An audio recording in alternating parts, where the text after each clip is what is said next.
Comendador Mayor de Aragón de la Orden de Calatrava, y don Hipólito Sánchez y Álvarez de Toledo, Marqués de Bastos, Caballero de la Orden de Inglaterra.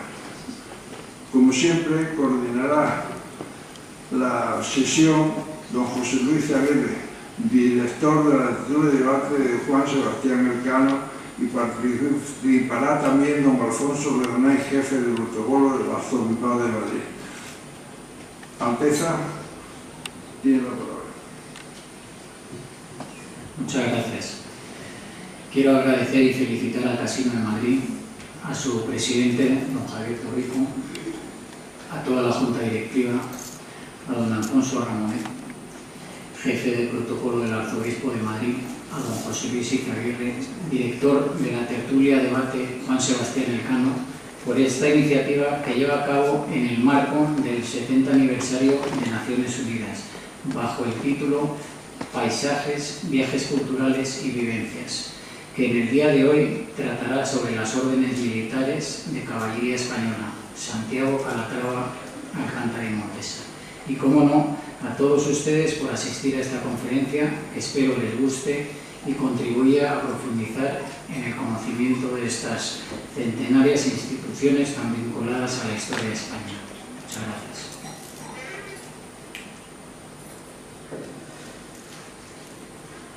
Muchas gracias, Alteza.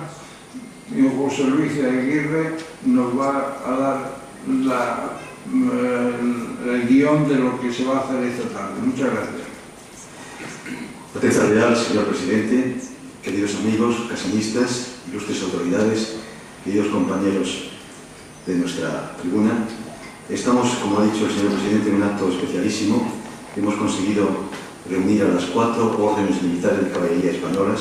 Como el señor presidente muy brevemente ha indicado, ha sugerido, realmente sin estos personajes magníficos nos acompañan, que cogen la tradición de siglos y siglos, no se habría podido conformar la España cristiana, ni se habría podido conformar la España católica, ni tendríamos el presente actual de una nación que ha sido nación de naciones y que esperemos que gracias a ellos y a todos pueda seguir.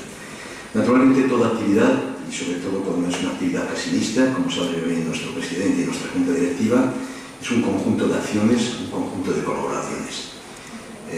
Yo quiero dar las gracias a Alfonso Ramonet, con quien, como contertulio, me parece que fue nuestro amigo Rafael Flores quien nos presentó hace ya unos años, con don Jesús, la persona que mantiene la catedral precisamente de Madrid, que está allí en la segunda fila. Iniciamos una amistad que está siendo muy importante para lo que es la difusión de la cultura y las ideas casinistas. Con permiso de su Alteza Real, señor presidente, Alfonso Ramonet.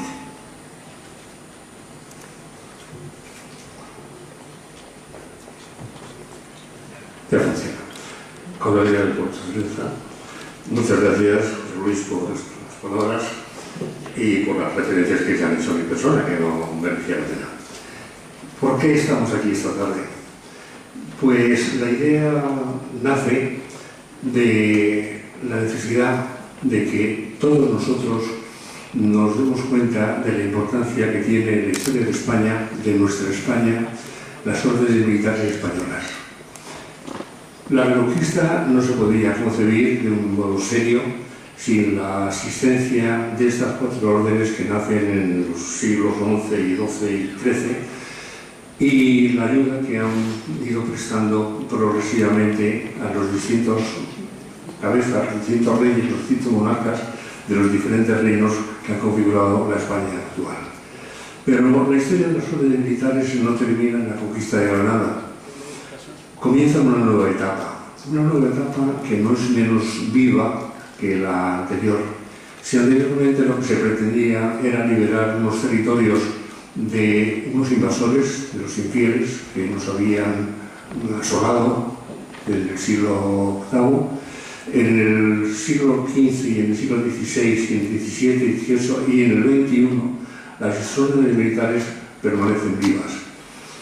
Si, recordando un encuentro entre el rey Sancho III y el abad San Raimundo de Fitero, allá por aquellos años, cuando el rey Sancho le pregunta a Abad por qué aquellos hombres tan fieros en la batalla eran capaces de, si al estruendo de las trompetas, de las trompas de guerra, eran capaces de ir a por el enemigo, ¿por qué las campanas les dulcificaban el carácter y la forma de ser? Y San Raimundo le responde que las trompetas les convocan a defender la tierra, la patria, y a vos, Señor.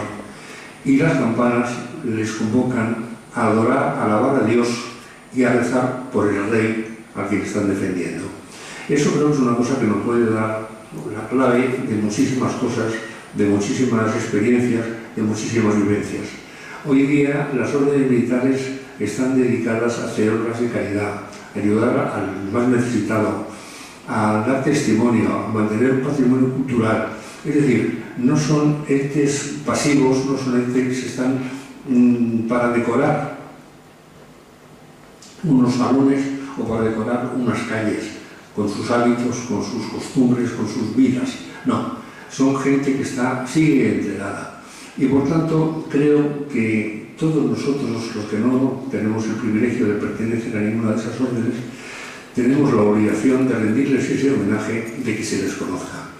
Y además, hacernos también a nosotros el favor de conocerles, de ir imitando las virtudes que tienen, que son muchísimas, de ir siguiendo esa estela que a lo largo de los siglos los han ido marcando y de estar muy orgullosos de que las órdenes de Santiago, Calatrava, Alcántara y Montesa han llevado con su esfuerzo, con su fe, el nombre de Cristo a tantos sitios, porque una de sus ideales, una de sus metas era defender a la Iglesia, defender a Cristo y la santificación personal, además de defender a la patria.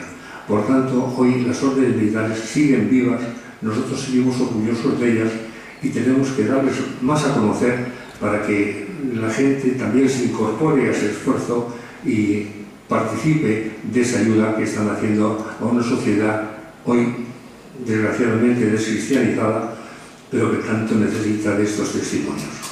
Muchas gracias.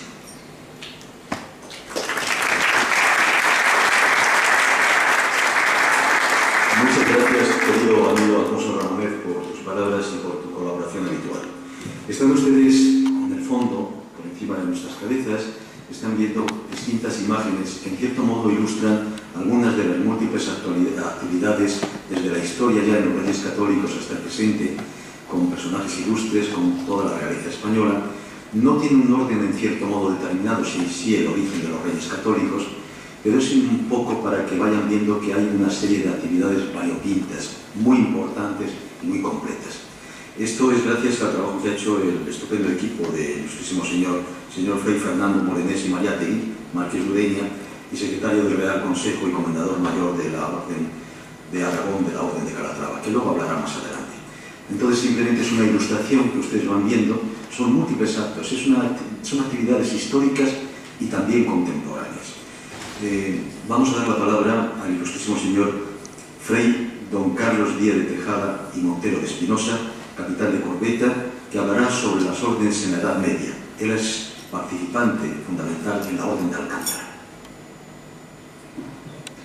Buenas tardes a todos. En primer lugar, para comprender el por qué surgen las órdenes militares, tenemos que comprender la situación del mundo a finales del siglo XI. El Islam, en esta época, estaba haciendo una conquista del mundo. El concepto de yihad, de guerra santa, de imponer por la fuerza la fe del Corán al resto de ciudadanos del mundo, era imparable. Los cristianos en Tierra Santa, desde tiempos inmemoriales, en concreto desde el siglo IX, fueron masacrados en Palestina. Y las persecuciones contra los cristianos se sucedieron de una forma ininterrumpida. La situación se hizo extremadamente crítica a raíz de la batalla de Maziket, en 1072, en el cual los turcos se van a apoderar de toda Anatolia y de Palestina.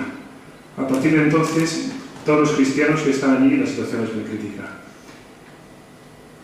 El patriarca de Bizancio va a pedir ayuda al Papa y Urbano II va a convocar la primera cruzada. En el año 1029 se consigue la toma de Jerusalén y en el año 1120 aparece un grupo de caballeros franceses al mando de Hugo de Payns que, bajo la advocación del patriarca de Jerusalén, van a solicitar defender la ruta que va de San Juan de Acre a Jerusalén. Tenemos que entender que el reino de Jerusalén, reino cristiano recién creado, sufría constantes ataques. Es un reino totalmente aislado. Para aprovisionarse con el resto de la cristiandad se hacía a través de vías marítimas y hacía falta una fuerza militar potente que pudiese defender esa zona. Hugo de Payns recibe el beneplácito del patriarca de Jerusalén y 9 años más tarde va a recibir el beneplácito de la Iglesia Católica en el Concilio de Troyes, en el año 1129.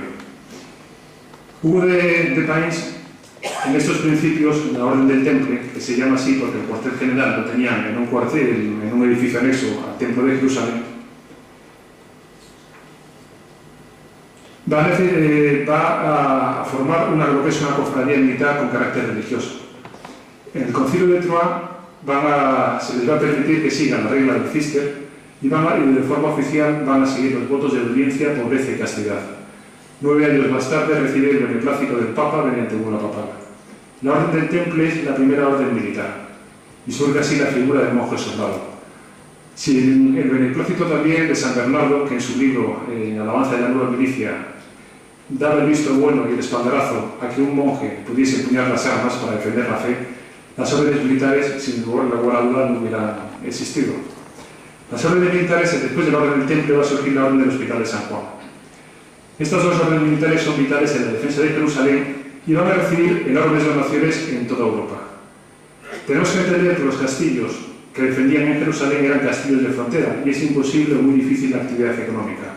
Para que un ejército moderno pueda combatir, necesita una enorme logística. Comprar caballos de batalla, escudos, armas ofensivas, arietes, catapultas, etc., requiere un enorme gasto militar. Napoleón ya dijo muchos años más tarde que la guerra es dinero, dinero y dinero, y esto en la Edad Media era así.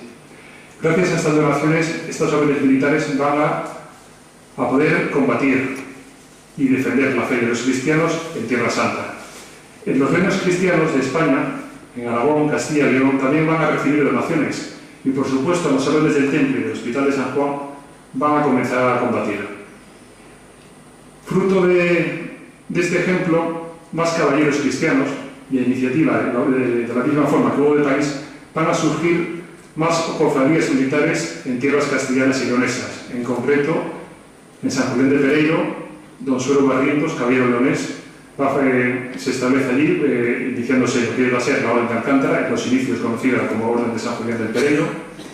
En Cáceres, don Pedro Fernández va a comenzar los inicios de la Cofradía Militar de Santiago, aunque existen indicios de algunos historiadores no lo tienen muy claro, pero de que la Cofradía Militar de Santiago existía ya desde el siglo IX. Pero lo que sí es cierto que en el año 1170 se establece en Cáceres. Y en Calatrava, en el año 1158, años antes de la de Santiago, se va a establecer la Orden de Calatrava. Estas cofradías militares surgen por una iniciativa privada. Sin embargo, los reyes de Castilla y León van a dar el espaldarazo a estas cofradías y van a conseguir que salten el escalón siguiente y que tengan una bula de aprobación papal, lo cual les va a conferir un carácter oficial. La bula papal era muy importante porque permitía a los caballeros, además de poder seguir de forma oficial una regla monástica, en concreto la Orden de Santiago va a seguir la regla de San Agustín, la Orden de Calatrava, la Orden del Cister y la Orden de Alcántara, en un principio la Orden de San Benito y posteriormente se pasará al Cister. Las órdenes militares van a poder no pagar impuestos a la Iglesia, se les va a eximir de los diezmos. Y además, al ser instituciones que tienen carácter oficial de la Iglesia, van a recibir numerosas donaciones, tanto de carácter privado como reales, como de la propia Iglesia, que les van a conferir la logística suficiente para que puedan combatir.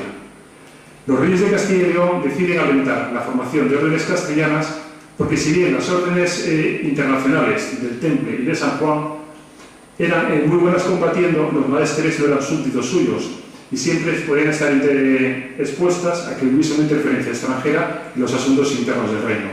Sin embargo, el reino de Aragón va a tener una mayor confianza y por ese motivo la Orden de Montesa, que es la orden grande española del reino de Aragón, va a surgir un poco más tarde, en concreto en el año 1317. Cuando surgen las órdenes militares en España, a mediados del siglo XII, la situación de España, en la España cristiana, era extremadamente crítica. Recientemente el Reino de León se había dividido en tres. En la península teníamos el Reino de Portugal, el Reino de León, el Reino de Castilla, el Reino de Navarra y el Reino de Aragón. La unión hace la fuerza y las constantes guerras que se suceden en la península, cuando una fuerza consigue la unidad, se consiguen grandes avances. Y eso pasa tanto en el bando musulmán como en el bando cristiano. A mediados del siglo XII tenemos en la España cristiana dividida en 5 reinos. Y además otro hecho capital es que en el año 1143 desembarcan los almohades. Los almohades es una facción del Islam extremadamente violenta, fieles seguidores de la yihad, que pretendían en un primer momento tener la unidad de todos los reinos de taifas de la parte musulmana y una vez conseguida la unidad, acometer de una forma directa la caída de los reinos cristianos. Las órdenes militares se van a convertir en la punta de lanza de los ejércitos cristianos.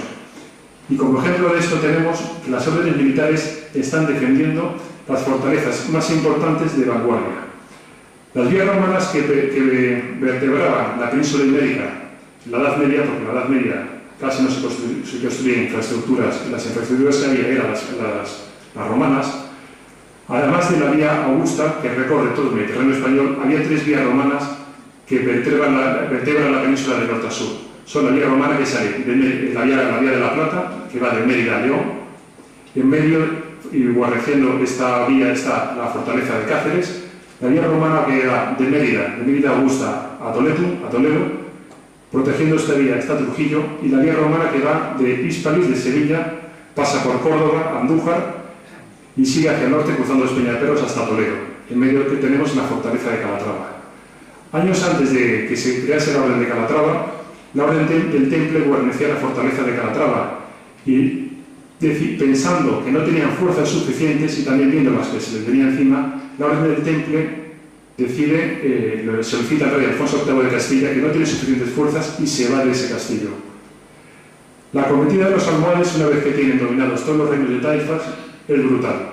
Se producen 2 grandes ofensivas, la que se produce en el año 1173 por el caudillo Abu Yaqub y la del año 1195 para al-Mansur. Las órdenes militares prácticamente van a ser aniquiladas. La Orden de Santiago en la defensa de Cáceres, la de Alcántara en Trujillo y la Orden de Calatrava en la fortaleza de Calatrava y en la batalla de Barcos. Los almohades van a conseguir pasar la frontera. El Reino de Castilla estaba aproximadamente en Despeñaperros, el Reino de León estaba próximo al Guadiana, van a llevar la frontera prácticamente hasta el Tajo. Los cristianos van a necesitar más de 15 años en poder reorganizarse y la ofensiva nuevamente va a recaer en manos de las órdenes militares. 2 batallas van a ser capitales en la Reconquista, una en tierras españolas, las Navas de Tolosa, en el año 1212, las cuales, gracias a que el rey de Castilla aúna los esfuerzos y en auxilio de Alfonso VIII acuden Sancho IV de Navarra y Pedro II de Aragón y el conjunto de las órdenes militares españolas, se va a conseguir la derrota total de los almohades. La otra victoria cristiana va a ser en Portugal, en la batalla de Alcácer do Sal, que esta es una población, una pequeña ciudad portuguesa que está a orillas del río Sado. Los portugueses, el rey Alfonso II del Bordo de Portugal, conseguirá esta batalla gracias a la cruzada cristiana y al ejército de holandeses y alemanes que intervienen y a las órdenes del Temple y a las órdenes de Santiago. Estas 2 victorias van a posibilitar la derrota de los almohades. Un ejemplo paralelo que podemos tener con respecto a las órdenes militares, a fuerzas españolas que hemos tenido en el siglo XX, de la comparativa que me surge a la cabeza es que el equivalente a las órdenes militares serían el tercio de extranjeros de la legión extranjera o los tabores de regulares, que las guerras de África eran la punta de lanza del ejército español y eran siempre las fuerzas que más bajas tenían, que gracias a ellas España se libró de las guerras de África. Las órdenes militares tienen un papel semejante. Para que se haga una idea del enorme valor militar que tenían las órdenes militares, en la batalla de las Navas de Tolosa va a perecer el prior de la Orden de San Juan, que también participa, la Orden del Temple de San Juan también participa. El maestre de la Orden de Santiago va a morir a los 5 meses por las heridas sufridas en la batalla, y el maestre de la Orden de Calatrava va a quedar tan lisiado, va a quedar tan discapacitado que a los 5 meses tendrá que ser elevado del mando de la Orden.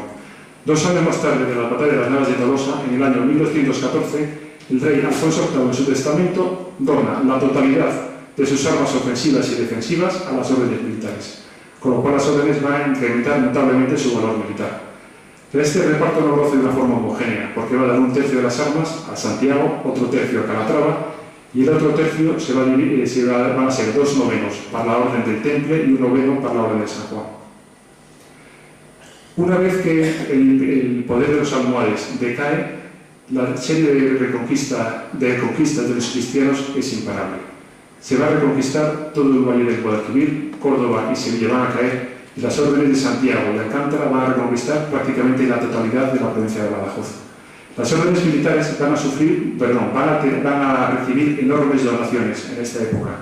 Se les va a conferir la explotación económica de casi toda la provincia, de 2/3 de la provincia de Badajoz, que van a ser para Santiago y para Alcántara, y la práctica totalidad del campo de Calatrava para la Orden de Calatrava.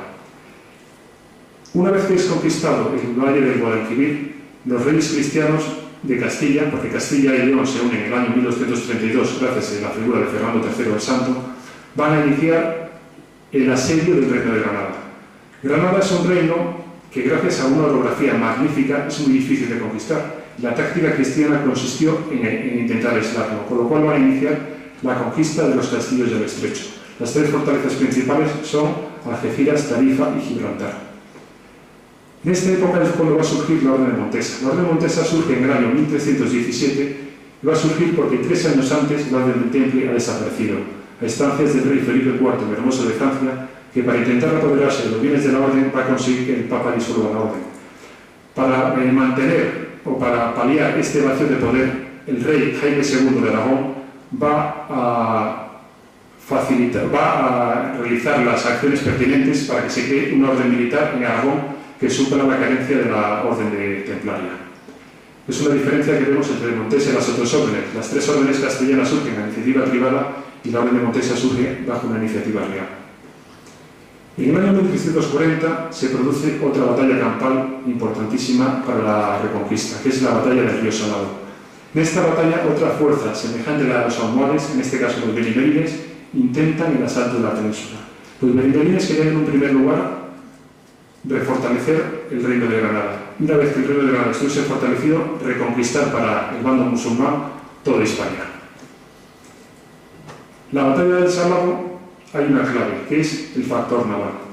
Las órdenes militares, Santiago, Calatrava y Alcántara, participan por tierra, la Orden de Montesa también, pero en la acción naval es decisiva. Las galeras de la Marina de Castilla y las galeras de la Orden de Montesa y de la Orden de San Juan van a permitir el aislamiento total del ejército de benimerín recién desembarcado en la península. Y gracias a este factor naval, los benimerines pierden la batalla. Hay que tener en cuenta que la Orden de Montesa tiene este factor naval porque el reino de Aragón ve coartada su acceso al sur de la Reconquista porque el reino de Castilla se anticipa en la conquista de Murcia. Y al no poder expandirse hacia el sur, la Orden de Aragón va a armar galeras y va a comenzar una fructífera campaña por el Mediterráneo.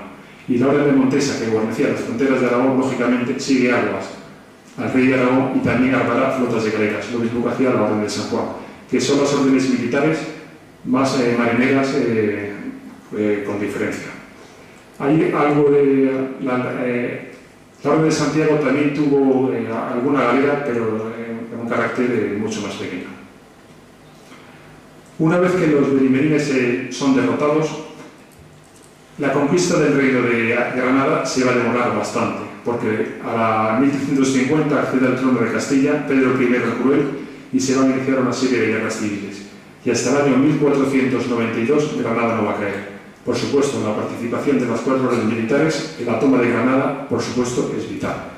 En la época de los reyes católicos van a asumir el maestrazgo de las órdenes militares y las órdenes militares van a finalizar lo que es esta etapa militar inicial. Los siglos posteriores tendrán un papel logístico porque con el capital que tenían las órdenes militares tenemos que ser conscientes que de toda la España medieval, a finales del siglo XV, un 11% del territorio era controlado y explotado económicamente por las órdenes militares y un 9% por la Iglesia diocesana. Los reyes católicos van a querer asumir el control de las órdenes militares y entre finales del siglo XV y principios del XVI asume el control de todas. La Orden Montesa se incorporará más tarde bajo el reinado de Felipe II. Y con esto finalizo mi exposición de las órdenes militares en la Edad Media y cedo la palabra al Marqués de Ureña, don Fernando Morenés, que nos hablará de la siguiente etapa de las órdenes militares.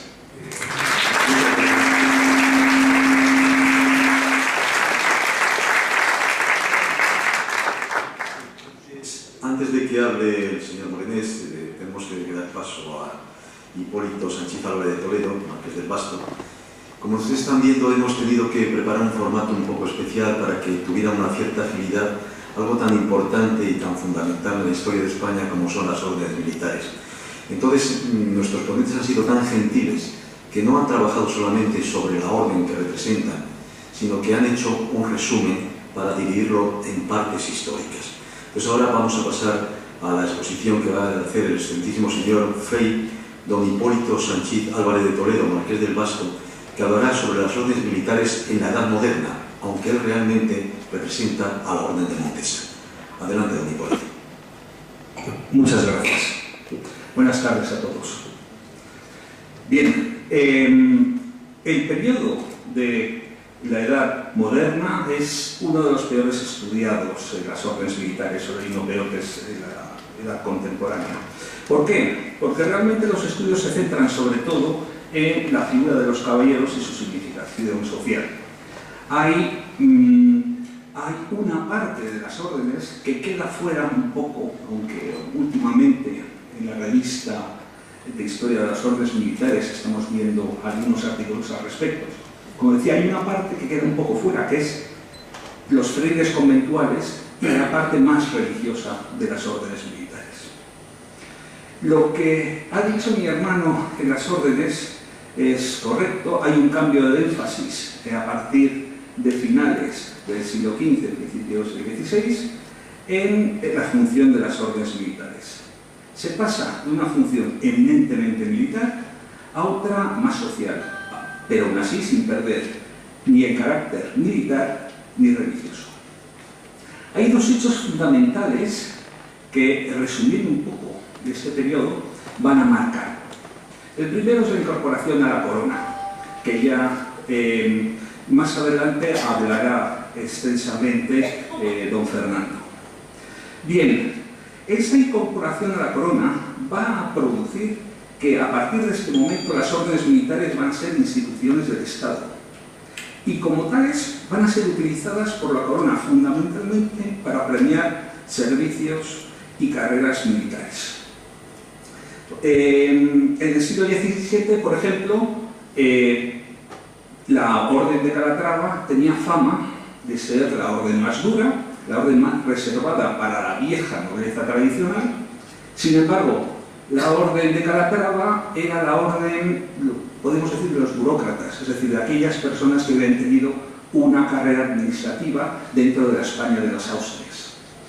La Orden de Santiago, sin embargo, era la orden más de los militares e incluso, si hacemos caso al historiador González Picabeo, dice de los nuevos ricos, en el sentido que era la orden que en aquel tiempo más fácilmente se podía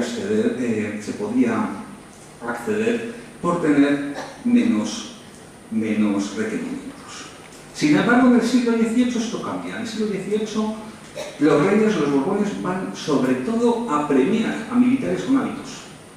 De las 4 órdenes militares, la Orden de Montesa, que por cierto no he nombrado ahora, en el 17 sobre todo es utilizada para premiar nativos de la Corona de Aragón y sobre todo de la región valenciana. Pero en el 18 vamos a ver que los borbones utilizan las 4 órdenes un poco para premiar sobre todo carreras en militares y más o menos por igual. Lo importante que tenemos que tener en cuenta es el significado de conseguir un hábito. Conseguir un hábito de una orden militar en esta época es la mayor merced que podía conseguir un súbdito de la corona.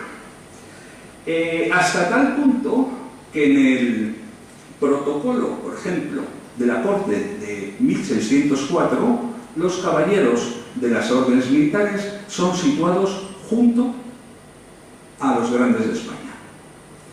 ¿Por qué? Bien, estamos en una sociedad estamental donde el acceso, digamos, a la nobleza era lo más deseado. Dentro de ese acceso a la nobleza son las órdenes militares una especie de tribunal de honor, o es el Real Consejo, una especie de tribunal de honor que va a certificar que la hidalguía, que la nobleza que tienen el pretendiente va a ser la correcta. Y las pruebas son realmente duras. Las órdenes militares, normalmente, las órdenes militares, para su ingreso, solicitan, en principio, la hidalguía del pretendiente, la limpieza de sangre y una limpieza de oficios. Por ejemplo, Velázquez va a tener graves problemas con este tema de limpieza de oficios, porque se suponía que el pretendiente no tenía que haber ejercido oficios mecánicos. Bien, dejando hablar a los propios contemporáneos, un procurador por León de las Cortes de Castilla del 1600, hablándonos sobre las cruces de los hábitos de las órdenes militares, nos dice lo siguiente: a todas las personas que las vemos nos dan a entender dos cosas, que vemos una cruz en ella, se refiere. La primera, a saber, sin conocerle, que es hombre noble el que la trae, y limpio. Limpio se refiere, de nuevo, limpieza de sangre. La segunda, que la mereció él o sus pasados, es decir, sus antepasados, con servicios, lo cual es de mucha importancia por ser servidos los reyes de tales personas. Es decir, estaba indicando dos cuestiones fundamentales, dos funciones claras de las órdenes militares en esa época, una función social y una función política. Estamos delante de una nobleza de servicio. El segundo punto fundamental es que cambia un poco el rumbo de las órdenes militares, es la famosa bula de Casar. En 1540, Paulo III da una bula a la Orden de Calatrava para que sus caballeros puedan casarse y puedan testar. ¿Qué ocurre? Que anteriormente los caballeros normalmente residían en conventos y castillos de la orden. Vamos a ver, en el siglo XIV en Castilla empieza a haber excepciones, o en sus encomiendas guardaban los 3 votos, es decir, castidad, obediencia y pobreza. Pero a partir de esta bula, a la que rápidamente se acoge la Orden de Alcántara y la Orden de Montesa, por ser también cistercienses, en el caso de la Orden de Montesa, hasta cierto punto hija de Calatrava, a partir de aquí nos encontramos que una parte de la Orden, es decir, los caballeros, van a estar exclaustrados. ¿Qué ocurre entonces con la función militar? La función militar va a seguir, pero atemporada. ¿Por qué? Porque la función principal de las órdenes militares, la reconquista, ya ha sido hecha. Los reyes van a seguir llamando a las órdenes militares en sus campañas, especialmente aquellas contra el Islam, pero muchas veces los reyes van a estar más interesados en que en el llamamiento las órdenes, en vez de enviar gente, envíen dinero.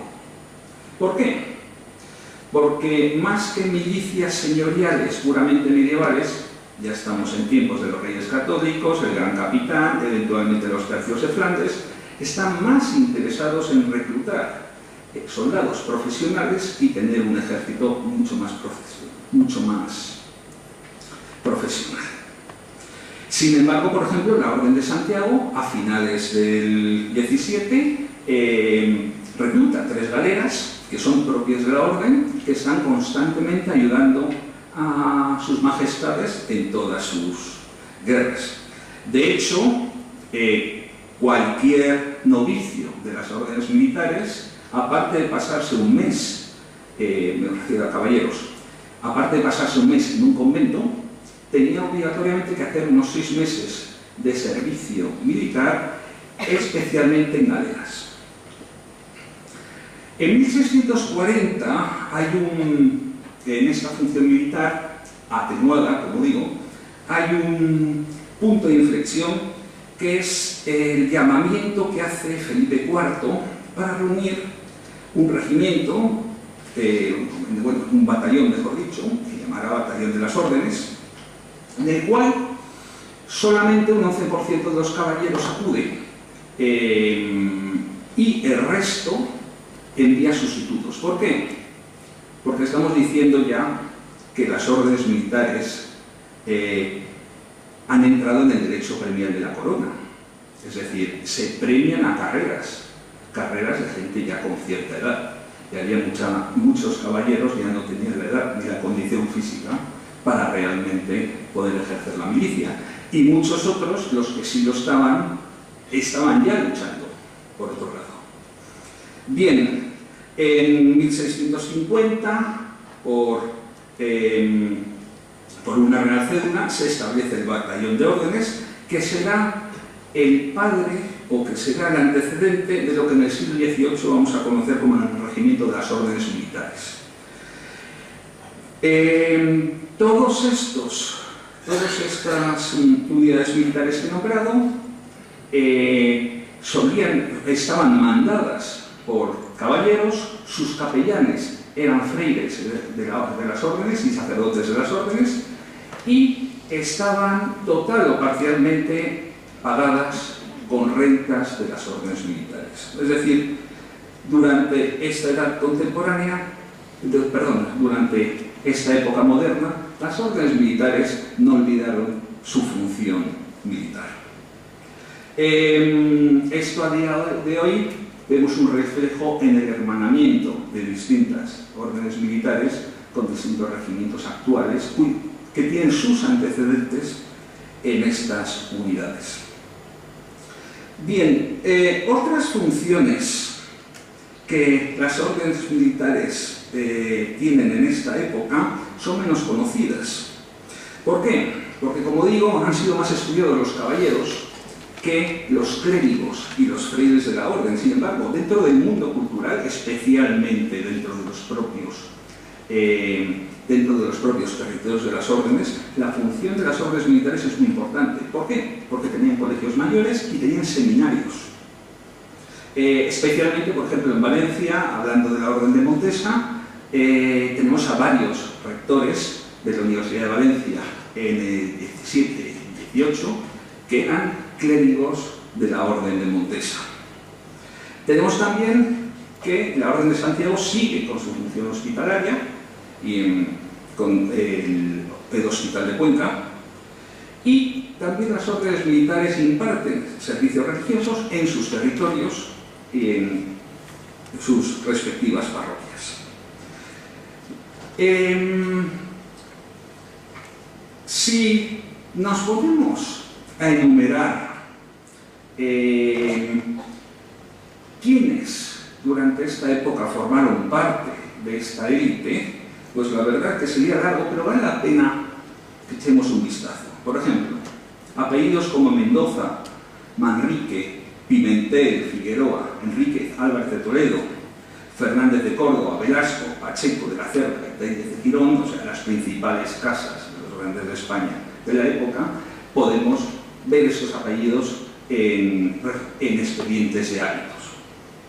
Incluso de los validos de los Austrias del 17, pues los duques de Lerma y Uceda eran caballeros de Santiago, el conde duque de Olivares era de Alcántara, aunque también quiero recordar que tuvo una encomienda de Calatrava.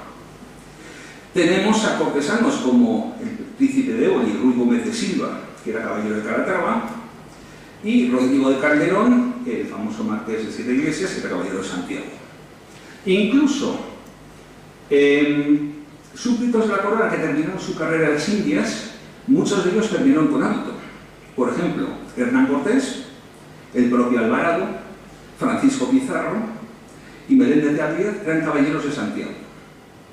Nicolás Obando, de Alcántara.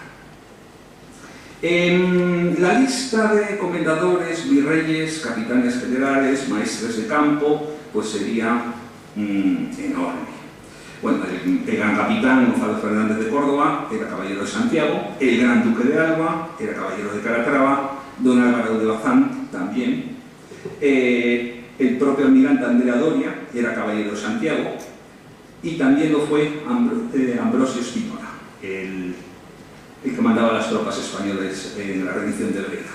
E incluso el propio general Palafox fue caballero de Calatrava. Tenemos también caballeros dentro del mundo financiero. Para previar sus servicios a la corona fueron caballeros, pues, algunos miembros de la familia, lo que en España llamamos los Fúcar, que en realidad eran los Fugger, que fueron los grandes banqueros de Carlos V, y los Centurión. Dentro del mundo de la literatura tenemos caballeros como Jorge de Manrique, Garcilaso de la Vega, Pedro Calderón de la Barca, Quevedo, e incluso en el 18 tenemos a José Cadalso. Asimismo tenemos pensadores como Arias Montano y Diego Saavedra Fajardo, que fueron caballeros de Santiago, o el propio Luis Salazar y Castro, caballero de Calatrava. Y por último, artistas. Curiosamente, Velázquez, que es de todos conocido como Su Majestad el Rey Pinto la Cruz, León Leoni, el escultor, un calatravo, e incluso en el 18 el cantante Farinelli, al cual fue caballero de Calatrava. Bien, con esto quiero terminar y espero haber dejado clara la enorme relevancia e importancia que tuvieron las órdenes militares para la sociedad en general en la España de la Edad Moderna. Muchas gracias.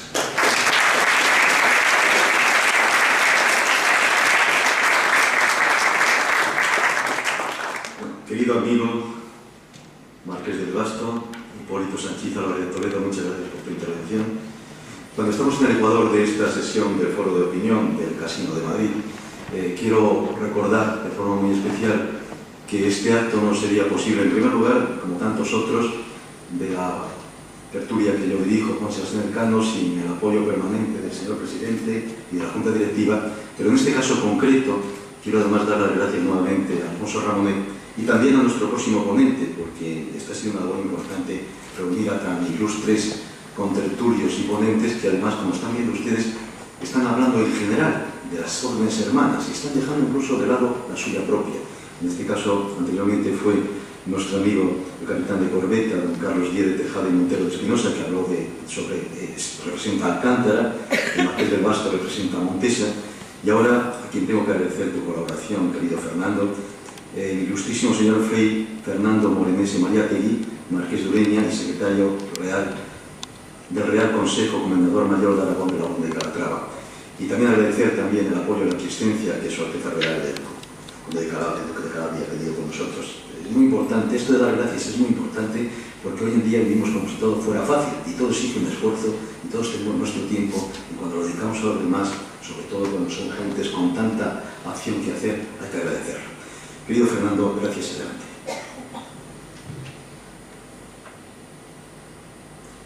Muchas gracias, José Luis, señor presidente. Es difícil no cruzar información cuando hay una presentación tan brillante como la que están haciendo mis hermanos de órdenes en un tema concreto, pero yo me tengo que ceñir a mi guión, que es hablar hoy del Real Consejo de las Órdenes Militares de Santiago, Calatrava, Alcántara y Montesa.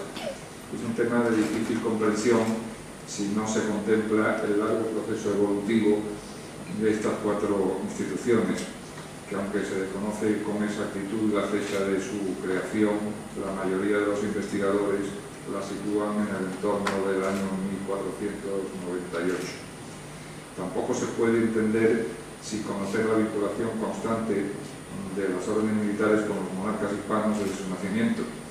Creo acertada la explicación dada en la época del rey Felipe IV de don Tiburcio y Allanz en su crónica de Alcántara, que dice textualmente: los servicios prestados por las órdenes militares fueron tan gratos a nuestros monarcas que en agradecimiento estos unieron perpetuamente a la corona la administración de los maestrazgos de Santiago, Calatrava, Alcántara y Montesa, haciéndolos una prerrogativa inseparable de su soberanía. Quisiera señalar algunos aspectos sobre los tiempos que precedieron a la creación de esta institución, que quizá nos ayuden faciliten su comprensión. Los siglos XIV y XV tienen sumida a la península en una contienda que parece no tener fin, en la que se cruzan partidarios y detractores de los distintos monarcas hispanos. Y en esas luchas no pueden permanecer ajenas a las cuatro órdenes militares, que comienzan a sentir un progresivo intervencionismo ya desde tiempos de Alfonso XI, y que se extiende y que va, se inicia con la designación de maestres y con un control cada vez mayor de sus respectivos sistemas de gobierno. Ejemplo de ello son las solicitudes del Papa Juan II, del rey Juan II, al papado en 1453 de la administración del maestrazgo de Santiago por un periodo de 7 años, y que este monarca, al fallecer antes de su cumplimiento, lo cede en testamento a su hijo, el infante don Alfonso, de pocos meses de edad.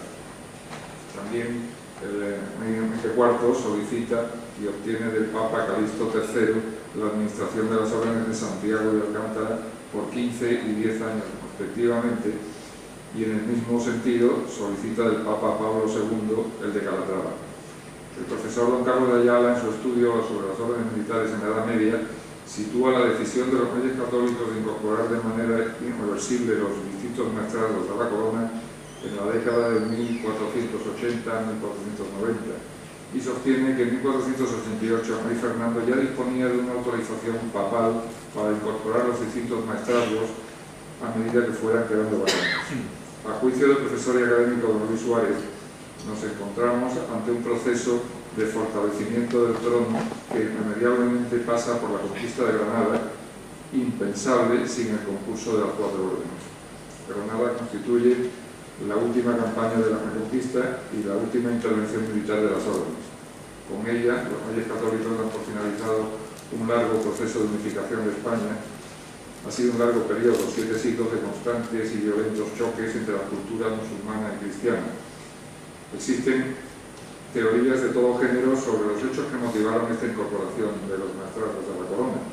Hay quien lo considera un castigo por su ingobernabilidad, o una iniciativa para acabar con un Estado dentro del propio Estado, pero creo que sería una simplificación injusta. Y yo entiendo que además sería también una temeridad por mi parte no admitir luces y sombras en el pasado de las órdenes, pero en cualquier caso esta incorporación vino precedida y avalada por incalculables servicios a la corona y a España, y desde ese punto de vista hay que entender este es un honor y un servicio más. Además, se conoce que en esa misma fecha los reyes católicos, siendo ya administradores de las órdenes, de Calatrava en 1488, de Santiago en 1494, de Alcántara en 1498, la de Montesa no fue hasta 1587, conceden a las órdenes privilegios, franquezas, prerrogativas y derechos, es decir, todo lo necesario para su autogobierno. Y precisamente, como órgano de control, crean bajo su amparo este Consejo para que dirima en última instancia sus asuntos administrativos, controle la aprobación de expedientes, pruebas de nobleza, confesiones de hábito, encomiendas, etc.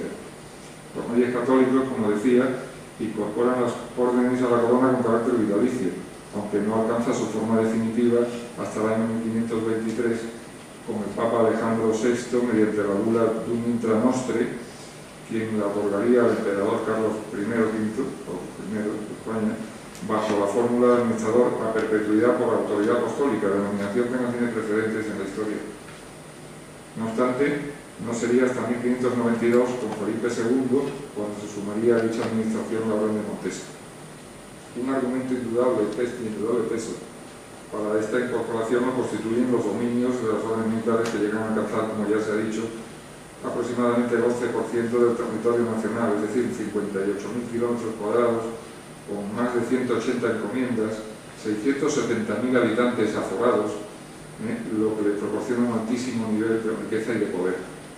Según datos estadísticos, por ejemplo, que nos proporciona el profesor Tomás González en su estudio Censo de la Población de la Corona de Castilla, que además parece coincidir con otros autores, en el territorio de las órdenes militares, en 1587, Santiago de Calatrava y Alcántara habitan 550.000 habitantes sobre un total de 6.700.000 de la península. También parece lógico pensar